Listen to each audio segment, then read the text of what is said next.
Hey guys, I'm back at it again with Lewis's point of view, so let's just jump straight into that now. After work, I immediately drove to the gun range. I knew Jade would be there, so I went in and waved to her. She smiled. Hey Lewis, nice to see you after what happened. I have to get out of there, I state, and she nods understandingly. I'm sure you could find somewhere nice. I mean, you're very smart, so I'm sure you could go very far. Okay, that sounds like super stupid and like not very professional. I don't know, I feel like it could just be so much better, and it's not. I smile. Thanks, I really am trying to find somewhere new. Hey, we're always hiring. It's just me and a couple other people. We filter through days and stuff, and I'm sure they need another body to clean the borrowed guns. I nod, but I'm not sure. I don't know, I'm a little scared to quit. I mean, the boss is awful. Jade nods. Whatever you decide to do, I support you. She leaned over the counter, kissing me. I was shocked, but I settled into the kiss, taking a strand of hair behind her ear when she pulled away. Thank you. You're gorgeous. I hope you know that. She smiled. Thank you, Lewis. I know it's a little early, but I love you. It means so much to me that you're a regular. We don't get a lot of customers. I feel like a gun range would probably get a lot of customers. Like, it's not something everybody would be into, but I feel like there's just like enough people to shoot as a hobby. The glare's getting bad again. Oh no. I know. I eventually went home to talking to Jade all night as if I were in high school again, calling my girlfriend and staying up all night on the phone. I showered and fed Goofus and myself, texting Jade periodically. I wondered what she was doing. Maybe one day we'd live together. Couldn't wait to tell Michelle all about it. Oh, how sweet. I turned on the TV, flicking to the news with my large bowl of macaroni and cheese. A rerun was playing. A rerun. That's like Whiterun from Skyrim. I always like end up calling it Right One or White One. Like, I can't say it. A rerun was playing. A further explanation of the hormone injections. I think that's what they are. Rochelle was the one giving the story, and I couldn't be more proud of her. I was happy she was moving up in her job, wishing I didn't have to fear the only man above me. I finished my food, putting the pot into the sink, and oh my god, I can't speak, and filling it to the top to let it soak overnight. I went upstairs, climbing into bed. Goofus followed me, hopping under the bed and snuggling my feet. I carelessly pet him, closing my eyes before I heard someone moaning on the other side of the wall. I sighed, putting my pillow over my ears. I knew Sandra had a new man over. They'd been seeing each other for a while now, but did she have to be so loud? I mean, come on, she lives in an apartment. All the other neighbors probably think she's a prostitute, considering she works at the Vortex and collects a new man from time to time. Eventually, I managed to drown the noise out and fall asleep. When I wake up in the morning, it's 9 o'clock. I'm late. Oh my god, you're late, buddy. I scramble out of bed, grabbing a Pop-Tart as I frantically get dressed.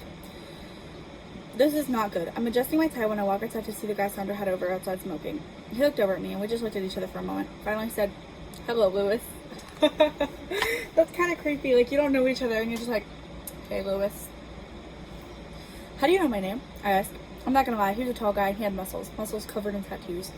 He was a biker, and bikers like him scared me. I know it's very stereotypical, but still. It's very stereotypical. I can't speak anymore. Sandra told me. She's good in bed. Have you slept with her? Oh my god. Francis, the audacity. That's gross. Like, I hate it. It bothers me. It makes me uncomfortable. Why would he ask me that? No. He shrugs. Just wondering, you know. Where are you off to so fast? Work. I'm running late. Oh well. He flicks his cigarette to the lot. Step on that on your way out for me, will you? He turns and goes back inside, and I sigh. Those are bad for you, by the way. I stomp it out on my way to the car, speeding to Franklin Brothers and running in. I head straight to the office, ready to get chewed out. Sir, I'm sorry I'm late. My alarm never went off. Oh, no worries, Lewis. Mr. McIntyre waves in dismissal. Just go clock in and give me that data. I know. I go into my office and quickly printing things. Out. I always forget the little words. Good thing I've spent the last few days working on these, highlighting things that were wrong already. I have the data analysis in minutes. I said that wrong. Data analysis in minutes. And it was on Mr. McIntyre's desk in seconds. I smiled at him as he stared at the stack of papers in shock. Already? Yes, sir. I even color-coded the highlight. Yellow needs immediate attention, light blue is already solved. All the other ones are intermediate. Some companies have slight issues while others are completely crashed. The key is on the side. Impressive. He spits, looking over the graphs and charts. Nice work. I don't know if when I say spits, like if it's like impressive, or if like the characters are actually spitting. But if they are spitting, that's kind of stupid. Why are you doing that? I think I mean it as like a impressive, like and then that wouldn't be spitting, that would be scoffing. But whatever. Nice work, Lewis. For once, he actually sounded proud of me, but deep down, I knew he didn't actually care. He didn't actually appreciate me for what I'd done, to be honest. It kind of hurts. Oh. I nodded and am dismissed to go back to my office. Of course, I sank into my chair, wishing I could go see Jade today. Unfortunately, I couldn't. I doodled while I waited for my lunch break, skipping eating prep because I hadn't had time to pack a lunch. I wish I could play on my phone, but I couldn't. Not even on my break. Instead, I did work, wishing I could leave early. As soon as I clocked back in after my break, Mr. McIntyre appeared behind me. He cleared his throat and I turned to face him. You can go home, Lewis. Thank you, sir. I was starving, so I stopped at Burger King and ordered a triple cheeseburger with large fries. I got a large water and ate in the parking lot, staring at the restaurant across the street. So you're eating a triple cheeseburger and a large fry, but you're not gonna get like a pop to go with it. Why not? Gotta watch the appetite, the weight, I guess. I don't know. When I got home, I called Rochelle. I missed her and wanted to talk to her. Thankfully, she answered. Only she didn't. Jacob did. I executed that so poorly when reading it. Who are you? He snaps. I want to respond rudely. Instead, I take a deep breath and answer calmly. I'm Lewis, her brother. Is she busy? I needed to talk to her. About what? Dude, it's none of your business. Please let me talk to her. You don't own her. I never said that. He huffs, and I heard someone in the background. Rochelle. Finally, she got on the phone, and I smiled to myself. Hey, sis, were you able to talk without Jacob getting all pissy? I asked, hoping the answer was yes. Of course, he doesn't control me. Oh, but he does. I smiled to myself again. Well, I wanted to tell you I met a girl. We've been going out together, and I really like her. Aww. She sounded so excited, and I couldn't help but smile, a genuine one this time. Rochelle, I love her. I think I'm going to marry her. You said that about Christina. She said, and that reminded me. The girl who dumped me in high school. I felt silly for falling for her. A guy like me didn't deserve someone like her. Okay, so I guess that can go two ways. Is like, I didn't deserve her because she's better than me, or I didn't deserve her because she's a jerk. I feel like with Lewis's mindset, it would be, I didn't deserve her because she's like out of my league. But in all reality, it's, no, buddy, you didn't deserve her because she was a complete jerk. You deserve somebody nice. Someone like Jade, someone you love. I mean, not like you didn't love Christina, who isn't even really all that important, but with, you know. I know. I sighed, looking at my window. There's Sandra and that guy. Why was he always over here all of a sudden? But it's real this time. Lewis, I figured she'd bully me, tease me for being in love, taunt me for being so vulnerable. I'm proud of you. I hope she makes you happy, and I pray it works out for you guys. I smile again, wishing she could be here. You'd like her. Though I couldn't see it, I was sure she was smiling. The way you talk about her, I'm sure I will. Did you need anything else, Lewis? No, but thanks for talking to me. It means a lot. Dang. So it's like, you call me to tell me that you have a new love interest, and you're super excited, and I get super excited for you. And then it's like, okay, well, do you need anything else because I really gotta go. Jacob doesn't control me, though. Promise. Lewis, you're my baby brother. I love you and I always will. I gotta go, but call me if you ever need anything. You can tell Jacob to fuck off if he answers and won't let you talk to me. I laughed. Noted.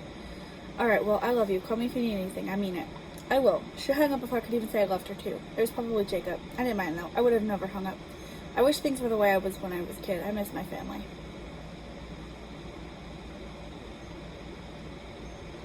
The math isn't quite mathing. But okay. I went upstairs and fell asleep at a decent time.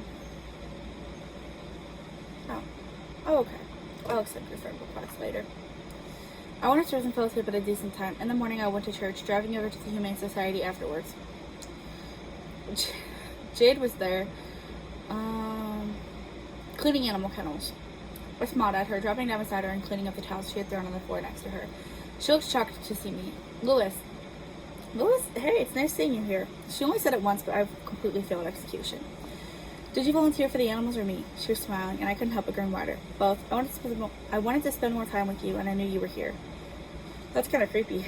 She smiled again, laying down a new bed in the kennel she was working on. Thank you. You're such an amazing guy. You know that? Thanks, and yes, people sometimes tell me.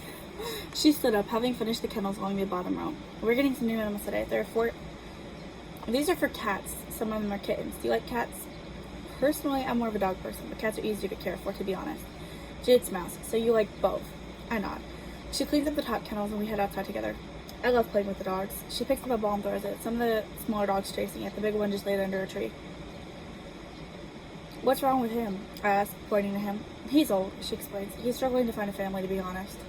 I don't know. I feel like I could take to be honest out. But I don't really know. Like, I feel like she's just said to be honest. I feel like to be honest has just come up a whole lot. I nod, wishing I had the money to afford him. I think Jade was thinking the same thing. She continued, as if speaking from her direct train of thought. Most families are looking for young, playful puppies, not tired old dogs. I kind of wish people would, like, roast me about my writing, because some of this stuff makes me cringe inside. Like, as if speaking from her direct train of thought, who let me put that there? And not again. He wasn't exactly cute either. Jade spent some time playing with the dogs and she looked so happy. I smiled as she knelt down to scratch behind their ears, talking to all of them as if they were children. She'd be a good mom. She's a lot like Rochelle. Rochelle absolutely loved dogs. Here's one thing they could bond over. Rochelle's also a cat person, though, so it's like, what, Louis, you're inconsistent. And the fact that they both had such good hearts, I'm sure Rochelle would teach her kid to be the same way, too. I just wish Dick, we'll get there. I just wish Jacob didn't have to be the dad. The poor thing was going to suffer, just like its mother. I wonder if she knows the gender yet, or even the due date. I'm sure she didn't. It was way too soon. After a while, Jade and I walked the dogs, talking about random things before putting them back where they belong. We left together, and she asked me if I wanted to meet up at Wendy's, her favorite fast food place. I nodded, and we met up in the parking lot. We ate dinner, and I enjoyed her company. A small, overexcited part of me wanted to live together, but I knew we should hold off on that stuff. We just started going out recently. I didn't want to rush things. Finally, I put my burger down and looked up at Jade. She was rambling on about how she was going to tell her mom about me. She had this connection with me she'd never felt with anyone. Jade, I put a hand on hers and I smiled at her. I love you. Tell your mom.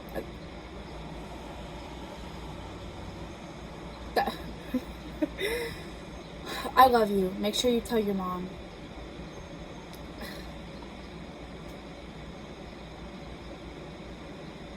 Okay, so I guess it makes sense. Because it's like, I feel like if I was in a relationship, I wouldn't want to tell my parents quite yet. Unless I, like, knew for certain that it would be, like, okay for a while there, at least. But, I mean, I've also always been pretty open about being in a relationship with my mom. So, I don't, like, hide it. I'm not like, oh, well, I don't know if I'm seeing anybody. I mean, it's also kind of obvious if you're dating somebody because it's like you talk to them a whole lot. So, I don't know. But he says, tell your mom. I told my sister. I'm sorry. I don't know why I'm yawning. Maybe one day I'll tell my parents, but my sister was a big step. She's always laughed at my love life. Jade smiles. Louis, I can feel it in my heart. You're the one for me. Please don't ever leave. So cringe. I smile at her, holding both of her hands. I won't. We finish eating and walk outside together. Oh, hey, Jade. Also, I have to tell you. I stopped, turning to face her. My sister's pregnant, so I'm going to be an uncle. I get the excitement, but I also feel like that's so, like, middle school level. Like, it's a big milestone, and, like, it's a big deal, but also nobody really cares. But Jade's face lights up. Oh my gosh, congratulations. You're going to be the best uncle ever. I'm so happy for you. Thank you. I'm happy for her. She talked about kids, and I knew she wanted to become a mom someday. Her dream's coming true. Jade nods. It's almost every girl's dream to be a mom. I want kids one day, but with the right guy, you know? The way she was looking at me told me that I was that guy. And I pulled her in and kissed her. Oh, they're too sweet, but I feel like they're like middle school. She gave me butterflies, and I knew I loved her as much as she loved me, maybe even more. We pulled apart, and I opened her car door for her, waving as she drove off. I hoped we'd last, and maybe we could move in together one day. I smiled to myself as I climbed into my own car, driving home with a smile still plastered on my face. I'm sure I'd see Rochelle for the holidays, and maybe I could take Jade. My future is bright, and I looked forward to the upcoming year. And that's it for Louis's point of view. I feel like he did great. He just really gives middle school energy. But that's it for that, and I hope to see you guys next week. Thank you for watching. Bye bye.